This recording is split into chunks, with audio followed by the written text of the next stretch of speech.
we played well tonight. I think, as I've said, every game you try to take from it what you can, and then you have to move forward. And to the extent, that game was not one of our best. I thought tonight it was a tough game. I think both teams played well. We did a lot of things late that allowed us to win the game. They're a tough team to guard. Coach, Donovan Mitchell obviously had 42 points tonight. What do you tell the team in the midst of him being hot like that to keep them from getting discouraged, or just keep them focused on it? Our guys do the best you can. We had 6 different pick and roll coverages over the course of the game. And anything you do, he's seen, and he's going to figure out how to attack it, whether that means him driving, shooting, or passing. So I won't go through all of it, but I thought it takes a collective effort, and you're going to give something up. The ones that really hurt us were, frankly, offensive rebound, open 3, transition, open 3, and if we can limit some of those, continue the defensive rebound, maybe it's, not a 40-some point night, but a 30-some, but he's capable of doing that. And you get a unique player like that in this league, that can happen, and you really have to just do the best job you can. I thought we did a good job of not fouling him. He got to the line 5 times, which is really good. So we showed some discipline and made him hit shots, and he can make them, and he hit some tough shots. You kind of tip your hat when a guy does that. Coach, talk about Dyson Daniels' game. He didn't get triple double per se, but 10 points, 9 assists, 8 rebounds. He contributed so many ways. Yeah, I get people can kind of define how you play a good game. If the expectation is one thing or the other. And in Dyson's case, I thought he did a great job of getting in the lane and making the right decision. And sometimes that was to shoot, sometimes it was to be patient and play off 2 feet and find someone on the perimeter. And he kind of did his job, collapsing the defense. Obviously, what he does defensively, he just makes everybody work so hard, to get with, to have a measure of success. And as I said, he's been rebounding. He's been rebounding on the offensive glass and the defensive glass. And that was the thing that I think we did late in the game that really allowed us to take control of the game during that late stretch. And Dyson was one of the guys. Even if he doesn't get it, just keeping it alive, and us being hungry and chasing down those balls. That's how we have to rebound, is collectively. And he's someone that's been doing it from the guard position as well as anybody. And tonight, the stats reflected that. Coach, you say often that you don't want to rely on isolation basketball. Tonight, the Hawks had 7 different players in double figures, 36 assists on 48 made field goals. What do you take from all that? Well, you guys have to be careful, because I don't say it like that. Okay. What I say is, for our team, it's difficult for us to have success playing that way.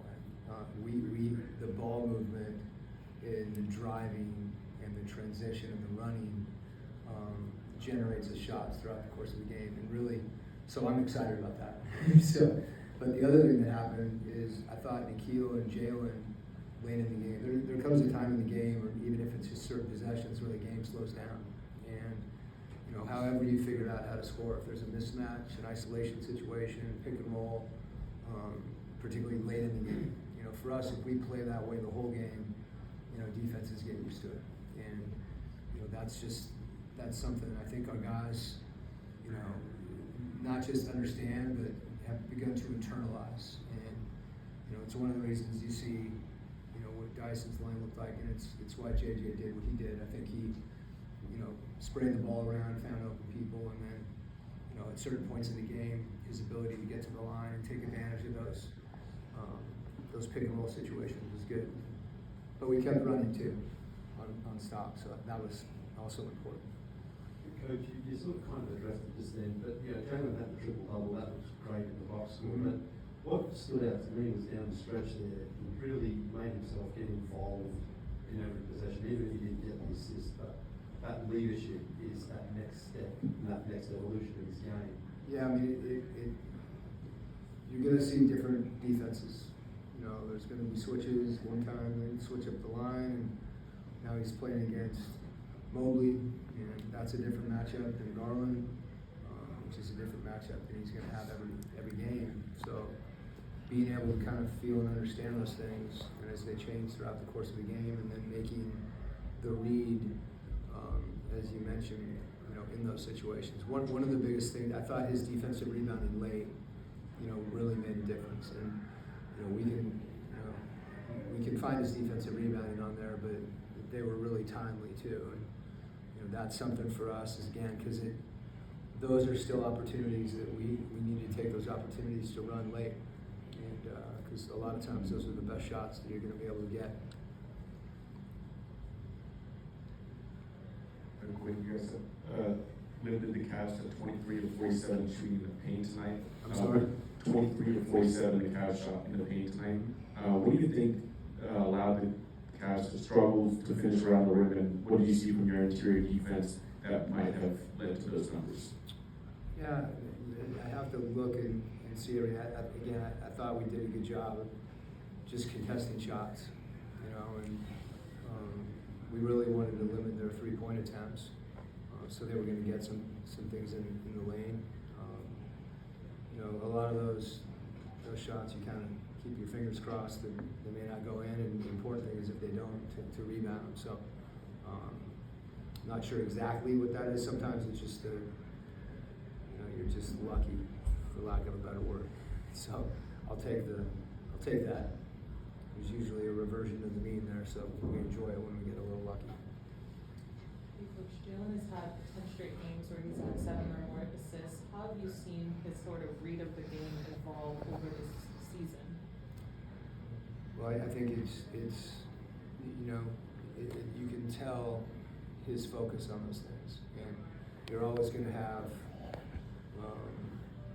you know, games that you're playing better than others for whatever reason, and you know, your ability to kind of weather those situations, whether it's a game and coming back the next game ready, whether it's a quarter, and to continue to stay focused on the things that are going to make you successful. And for us, you know, Jalen's playmaking ability is huge. And I think when he does get into the paint, you know, his size allows him, you know, to draw defenders, and if they don't come, to finish. And then you usually see, you know, a lot of that stuff early in the game. I just want him to make the right decision. As I said, playing off 2 feet, I think, is huge, because the game slows down, and your passes are a little more accurate, your reads are a little better, you're just in a little more of a rhythm. So that's part of the evolution. You know, him going in there and not necessarily using his athletic ability off 1 foot, but using his brain and his skill. And frankly, that's really tough to develop, especially for a young player. And I'm really happy that he's as focused on that as he has been. Coach, there's been a few games over the past week or two where you guys have been able to execute really well. Is there something, like one thing that you kind of credit that to? I'd have to go back and look at the games. There's times when you execute well and you don't score. You know, I thought, when you look at the Washington game, our biggest issue was they made shots and we didn't do enough to prevent those shots, but we got great looks early in the game, we just didn't make them. So I think the key is in those games when you're not executing well, it doesn't need to be a game. I'd rather have to answer questions about what we did in the second quarter, and because that usually means we started doing some more things that were right. So usually for us, it's not having our eyes out when we get to the rim and challenging, taking difficult shots at the rim as opposed to finding open threes. Usually it's not running. You know, we're not running hard enough and not running with spacing. And most importantly, it's always your defense, you know, because that just keeps you in the game. So there's 3 of them for you that my guesses are true throughout the course of those situations when we win or we lose. We either do those things, we got a great chance to win, or we don't, and it's hard. Okay.